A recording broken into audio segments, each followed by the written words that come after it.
Doktif itu menguji lab yang tidak terverifikasi atau tidak terakreditasi. Berarti kan dugaan Anda hasilnya invalid atau hasilnya pasti salah dan ada indikasi doktif menipu masyarakat. Yaudah, tolong Anda buktikan dengan Anda memakai krim MC-nya.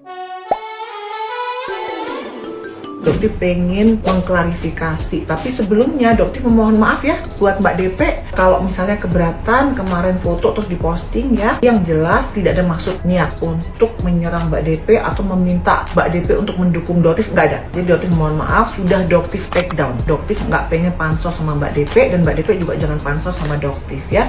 Jadi kita sama-sama berjalan di tracknya masing-masing. Mbak DP spesialisnya di dunia artis dan musik atau perdangdutan, dan Doktif spesialisnya di bisnis perskincarean. Sudah 17 tahun sayang ya, Doktif dokter dan ahli formulasi skincare. Jadi yuk kita berdiri sesuai dengan jalurnya, jangan saling ngotak-ngatik.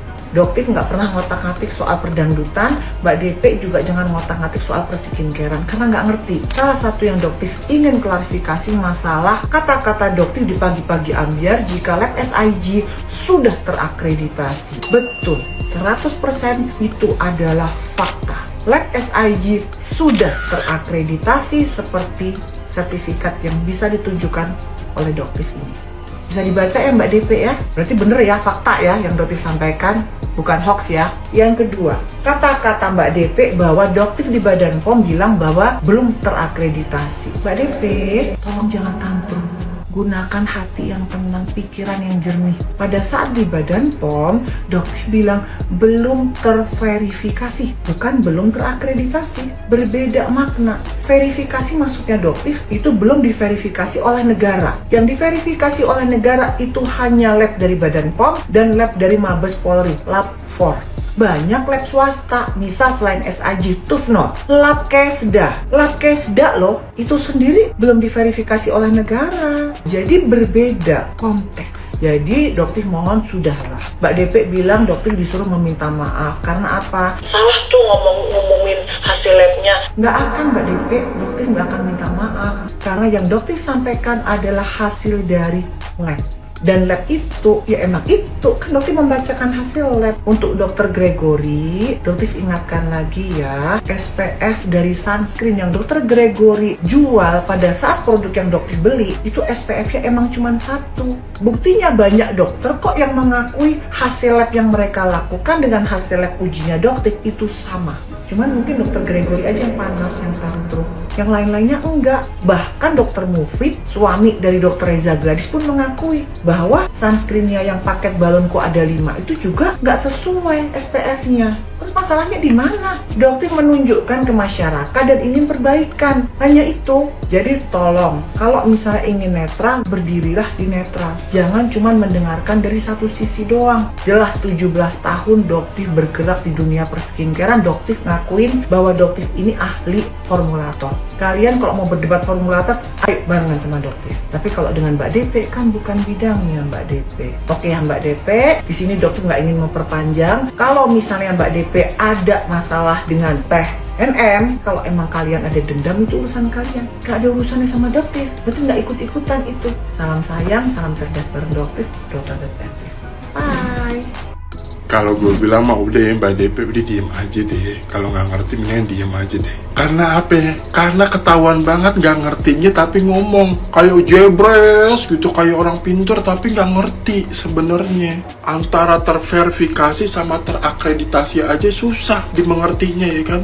Apa kayaknya punya masalah pendengaran deh Mbak DP deh. Kalau lab yang dipakai sama dokter itu sudah terakreditasi tapi tidak terverifikasi, belibet gitu, terverifikasi karena tidak dari pemerintah. Itu yang terakreditasi swasta Mbak DP.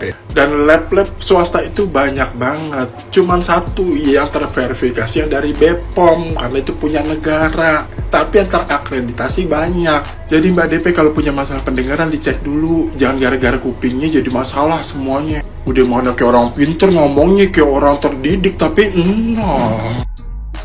Ini gue pengen tanya nih perempuan, kalau misalkan mau speak up, dia riset dulu nggak sih? Dia cari tahu informasi dulu nggak sih? Dia searching dulu nggak sih? Kalau nggak salah nih, di awal-awal kemunculan Doktif, gue pernah lihat salah satu videonya Doktif yang menjelaskan di mana ketika dia melakukan tindakannya atau mereview produk orang, itu nggak salah-salah dan sembarangan. Jadi sebelumnya dia menghubungi pihak terkait, tapi salah satunya ada yang ngeyel, ada yang nggak merespon. Makanya Doktif up ke media. Ya kalau seandainya ada salah satu produk yang di up tanpa seizin ownernya, itu karena ada something sama ownernya. Ya salah satunya itu tadi, kalau nggak merespon, yang ngeyel. Kalau dalam hal ini ada unsur persaingan, betul. Tapi yang diinginkan Doktif adalah persaingan yang bersih, bukan bersaing dengan cara-cara kotor. Salah satunya menjual produk yang berbahaya overclaim atau marketing dengan cara flexing. Khususnya Mbak DP dan semuanya, ini loh suruh pakai tag Mbak DP, suruh pakai produk yang di review dokter detektif.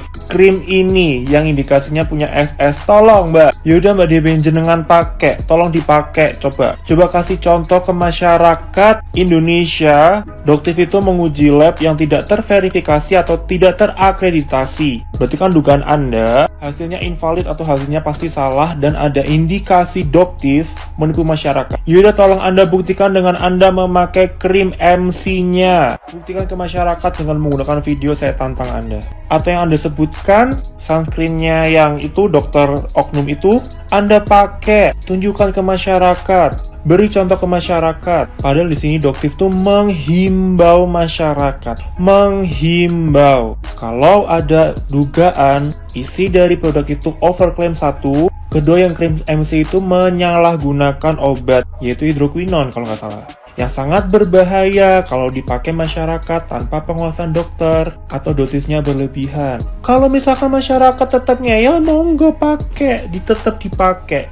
Ini Doktif hanya menghimbau. Keputusan tertinggi itu di BPOM. Tapi sampai sekarang tanggal 1 Februari 2025 belum ada kepastian yang jelas apakah pihak terkait yaitu SS dan Dr. Greg itu dicabut atau gimana, nggak ada Mbak. Jadi Doktif hanya menghimbau. Kalau Anda tidak percaya dan Doktif salah, pakai. Tunjukkan ke masyarakat, saya tantang Anda. Semua produk yang Doktif tidak approve dan dianggap berbahaya dan overclaim, Anda pakai. Buktikan ke masyarakat kalau Doktif salah. Buktikan. Atau Anda coba tes lab sendiri yang menurut Anda terverifikasi dan terakreditasi. Coba. Ya ampun, DP, lu ntar jadi blunder lu kalau ngomong sekate-kate. Bayaran cuma 1 juta aja, rating lu pengen tinggi. Kalau TV lu pengen ratingnya tinggi, lu harusnya ngundang tuh anak-anak lebay, bukan narasumber yang edukasi, bukan tamu edukasi. Tamu edukasi ini pantasnya datangnya ke Mata Najwa, Andi Noya. Cuman bayaran 1 juta itu mah cuman ongkos bensin, bukannya bayaran. Di mata orang yang banyak duit apalagi. Allah, lu mendingan lu undang gue deh, pasti rating TV lu tinggi. 1 juta gue pasti mau, nggak dibayar gue juga pasti mau datang ke TV lu DP. Lu kalau ngomong jangan sekate-kate, ntar lu jadi blender apa blunder tuh. Kayaknya host-hostnya nih dia pagi-pagi ambiar nyecer ngotot gitu, nanya apa interogasi tuh bintang tamunya dikejar terus sih. Pantasnya tamu ini datangnya ke Andi Noya, ke Mata Najwa, baru tuh mantep. Datang ke pagi-pagi ambiar, udah bayarannya murah masih di komen lagi. DP, rating lu pengen tinggi, ngundang anak lebay. Orang edukasi tuh nggak pantes. Banyakan tuh TV lu yang nonton orang-orang lebay, nggak demen acara edukasi. Jangan salahin bintang tamu, jangan salahin narasumber lu DP. Yang salah tuh sutradaranya yang ngatur dikit. Lu cuman bintang tamu, jongjon aja nanya yang happy. Gak usah nyecer bintang tamu, narasumber kasihan.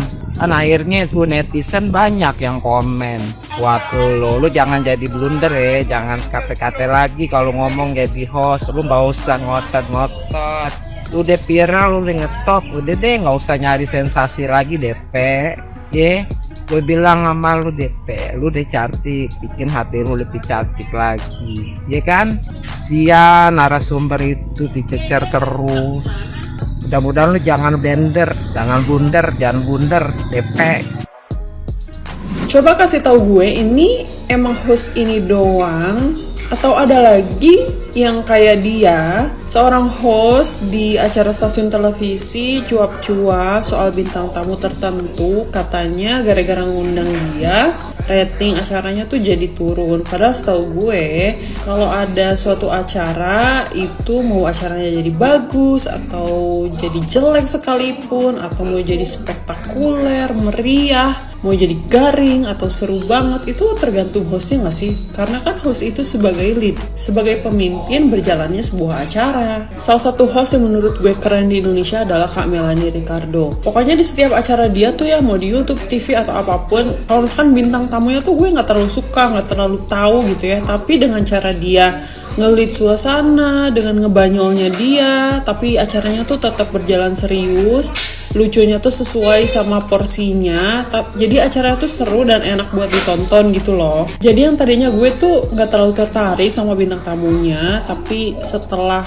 diwawancari oleh Kak Melanie Ricardo tuh jadi kayak ada sebuah pelajaran yang bisa diambil gitu, atau jadi gue tadinya nggak tahu jadi tahu. Ya pokoknya intinya menurut gue host itu keren banget karena nge-lead sebuah acara, nge-lead sebuah wawancara itu nggak gampang.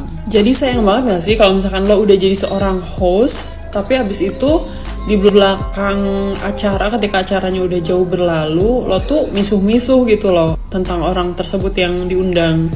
Kayak enggak banget sih, kayak kurang elegan gitu loh.